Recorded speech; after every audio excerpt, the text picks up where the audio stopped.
பெரியம்மா ராஜகாளியம்மா பாளையத்தாயம்மா பங்காரு மாயம்மா முத்துமாரியம்மா பத்ரகாளியம்மா முண்டக்கன்னியம்மா எங்கள் சென்னியம்மா குங்கும கோதைய அன்னைய சோதைய செந்தூர தெய்வானை சிங்கார பூபதி அன்னை விசாலாட்சி சௌடாம்பா விருப்பாட்சி சுந்தர நீலிய சௌந்தர மாலிய வள்ளியம்மா எங்கள் அல்லியம்மா தங்க செல்லியம்மா செல்ல கொல்லியம்மா அடி அங்காளம்மா எங்கள் செங்காளம்மா அருள் முப்பாத்தம்மா அனல் விப்பாத்தம்மா சிங்காரி ஒய்யாரி சங்கரி உமையம்மா மண்மாரி பொன்மாரி செல்லாயி சிலம்பாயி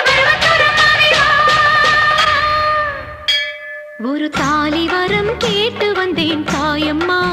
கண் திறந்து பாரம்மா வேறு துணை யாரம்மா ஒரு தாலி வரம் கேட்டு வந்தேன் தாயம்மா கண் திறந்து பாரம்மா வேறு துணை யாரம்மா குத்தமில்லா ஒரு உத்தம நெஞ்சுக்கு சோதனைகள் எதுக்கு அவர் கட்டிய தாலிக்கும் பொட்டுக்கும் பூவுக்கும் காவல் கொடு